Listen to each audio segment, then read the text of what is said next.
Hey there, Internet fam. It's Ayabami Kadar here, your favorite local Atlanta realtor.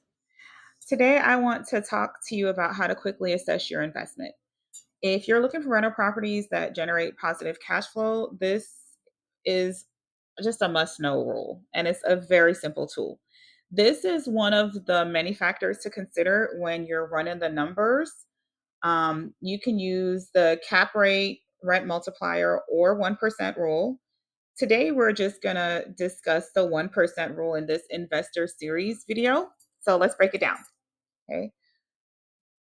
Today, what we're going to talk about is what is the 1% rule, why it matters, the outliers, which is the what ifs. We'll also go over an example. I'll give you a really simple tool that you can use, and of course, how I can help. Okay. That's what we're going to talk about.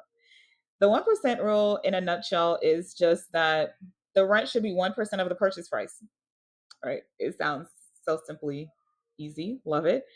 So for example, if you're looking for looking at a property that's priced at 200,000, then you should anticipate the monthly rent should be at least 2,000 to pass the rule. So it sounds simple, right? Why is it important? Because think of this as just the first filter in assessing your investment property. It helps you to quickly determine if a property has the potential to generate positive cash flow. It's going to save you time by helping you eliminate properties that may not be profitable. And most importantly, the bottom line, right? Protecting you from a bad investment. Now, let's say you find a property that's 300,000, but it only rents for 2,200 per month. That's less than the 1%, right? So, are you going to just immediately eliminate that property? Of course not, right? Because I just said to you that this is just one piece of the puzzle, right? It doesn't mean that it's a bad deal. It just means that you have to dig deeper into the numbers. So, we're going to start to look and see if the market supports a rent increase in the near future. Is the property value appreciating? Like, what's going on in the area? Is the area growing? Are there things happening that's going to bring renters into the area? Like, the World Cup's coming to Atlanta. We have all these big things coming. So, Metro Atlanta is going to be a great area for some short term rentals. Um, or do you have like a movie studio coming to your area? And is that going to bump rental? So, always what's going on in your area. You need to know what's going on in the community. Of course, a realtor could help with that because we have access to this information easily. You also want to take into account your vacancy rates, maintenance costs of the home. Like, are there any deferred maintenance when you're purchasing a property? Of course, during the due diligence period, we'll go through and see with the inspection what needs to be addressed. Are there any big items like things that you definitely want to stay away from, like the roof? Unless you're comfortable with those things and they work within your numbers. HVAC, electrical, um, plumbing, big ticket items, big any deferred maintenance. You want to take those things into account because you want to actually assess the property. So, all of these things can impact your cash flow. So, of course, you want to actually take all of those things into account. It looked like I think I was just buffering. But the 1% rule is it's a great starting point. So, but real estate investment is not a one size fits all. There's always things that you have to consider. The market conditions, is it a buyer's or seller's market? The property location is what's going on in the neighborhood. Okay. Um, you definitely want to consider what's going on in the neighborhood, right? Where is it actually located? So, like, get on Google Maps and look at the corners, and go down the street if you're not able to drive, or if you're not working with a realtor, um, to take a look at the property initially.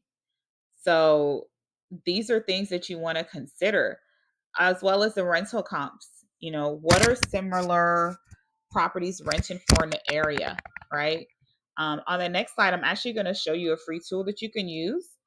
Um, and then, of course, the last thing to consider is any hidden expenses, um, like HOA fees, property management, maintenance, vacancies.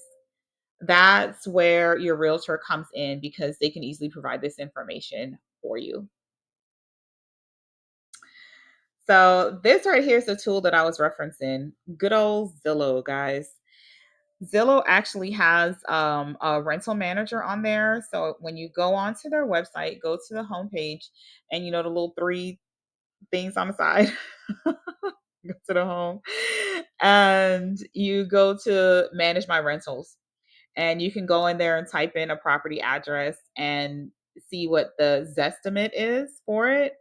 Mind you, don't just use Zillow. Like, don't just take Zillow as a jump off because it's a range. There's, like I said, there's other things to consider. So you don't want to just take that and just write out with that. But take into the things that we previously discussed. But this is another tool that you can use. Um, and why not? Why not use the resources that you have access to, right? But definitely know that Zillow is biased. Like, I'm not trying to get kicked off the internet for this, but it's definitely biased. Okay, you can't just take it as 100 because Zillow could be wrong. Um, so should you use the 1% rule? Absolutely. It's a good screening tool. It's a first step in analyzing the deal. You really need to know your numbers. So make sure if you're financing, you speak with your lender and you know your numbers. Okay. Um, Investing is really about making smart, informed decisions.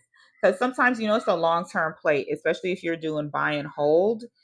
Right now, the neighborhood might not be popping, but in 10, 15 years, it could be jumping. It's just like the west end of Atlanta right now. They have millions of dollars going into that area.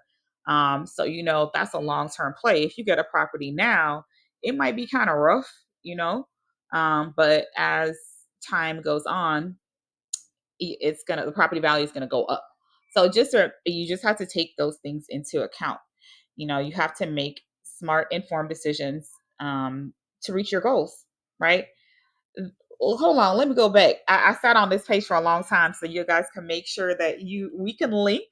You can follow me. Okay. Hopefully you found this information valuable. It's something that you can use.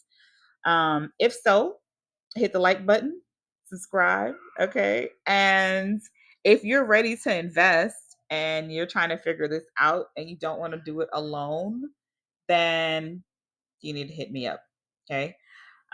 Because of course you are going to do your initial work because you need to know, but there's other things to consider. Are you going to manage your own property? Are you going to hire a property manager? If you are going to manage your own property, what tools can you use to manage the property yourself easily?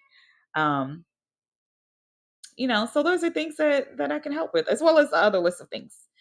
So market analysis, help you analyze the deal. I'm not a financial lender, so I'm not an accountant. I'm not a tax professional. Um, but yeah. So whenever you're ready, please, these are all the ways that you can connect with me. Okay. All my socials is at Ayobami Kadar. So let's connect, and thank you so much for tuning in. If you're ready to start building wealth through real estate, let's talk. Drop your questions in the comments and don't forget to like, share, and subscribe. If you yourself are an investor and you have tips that you want to share, leave it in a comment, right? Because we can always help each other and knowledge is power. So, I'm going to see you guys on the next time. And this is Ivan Mikudar. Thanks for tuning in.